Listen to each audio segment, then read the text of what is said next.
The one-off plans, the decontamination plan. That's something that needs to be worked out very, very early, because that goes right along hand in hand with demobilization. Because what needs to be decontaminated? Basically everything that's out there at some point. The personnel.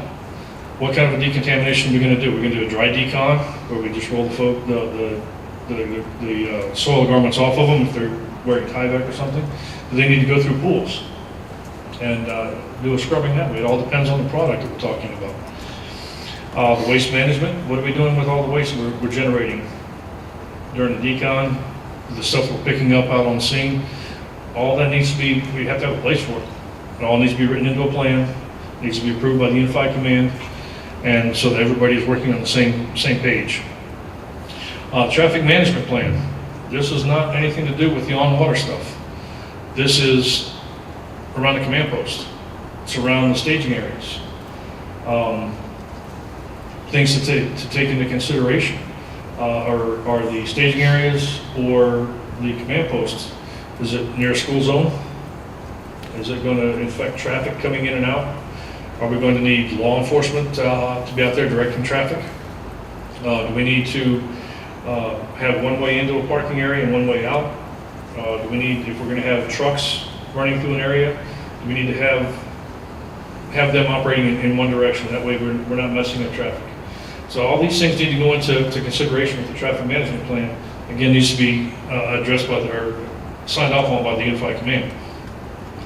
Dispersant applications and in situ burning is the alternative ways of dealing with oil. In the Gulf of Mexico, we have a pre-approval zone that we can use dispersants. Post-Macondo, that's probably not going to happen because of all the backlash that the Federal On-Scene Coordinator got because of the dispersant use during the BP incident. So most of them are not going to stick their necks out and give approval. Now, they can approve one sortie to go out, spray it one time, just to see the effectiveness. We like to push for that because then we get to see, hey, instead of going through all this planning process and going through the regional response team and everything, let's go see if it's even going to work one time. So if we can get them sprayed one time, then we're good to go. But otherwise, for the in-situ burn or the dispersant plan, it's got to go. We have to have plans written, detailed plans written, and that has to go to the Federal On-Scene Coordinator, who then takes it up to the regional response team, which is the Federal On-Scene Coordinator, the State On-Scene Coordinator, environmental folks, the scientific support coordinators. If there's any historical folks that may be affected by anything that we're doing, those guys are going to be in there too. So it can get it's not going to happen quickly. We're talking 1 to 2 days before we can get approval on the dispersant or in-situ burning. The air operations. This is an important one. Depending on the size of the incident, who's going to want to see it? Everybody and their brother, right? They're going to want to go out and take a look take a ride in a helicopter and take a look at what's out there. We don't have any Coast Guard folks in here, do we? Okay, good. I'm going to talk about that. We don't want to use the Coast Guard helicopter unless we have to. The Coast Guard helicopter is extremely expensive. We can use a regular helicopter from one of the local places and get it a lot cheaper. Now, it may be the quickest and best way. We may have to use it at some point, but the Coast Guard is going to want to go out and fly anyway. There may be some politicians that are going to want to go out and take a look. They may want to use the Coast Guard. They may want to use our helicopters. We're going to have helicopters out there or fixed wing that are doing aerial observations to come back and bring it back to the command center so that we have an idea of what's going on out there. We need pictures and videos that goes forever in knowing exactly what's going on out there. We may also be using helicopters to direct the skimmers. If we can get up high enough and see where the heaviest pockets of oil are, instead of just having skimmers out there floating around doing nothing, we can direct them into the heaviest pockets and have them picking the stuff up there. So we have all these aircraft, potentially have all these aircraft.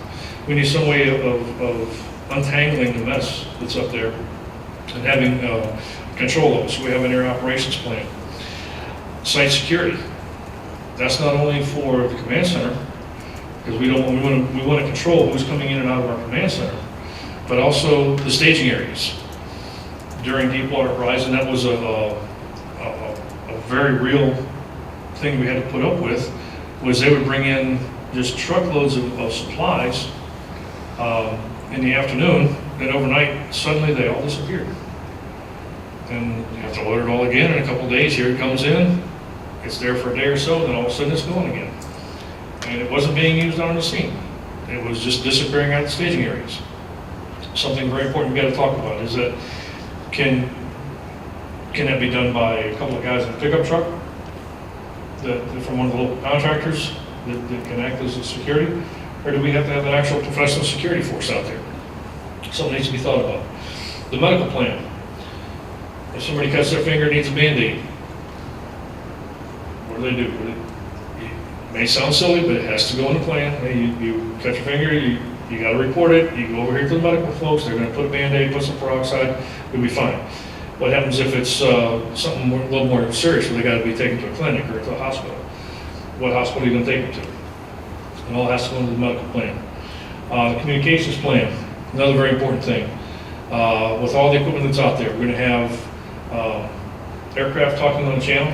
We're going to have marine traffic talking on the channel. If we're using aircraft to support the marine traffic, you've got to have a channel for those two to talk.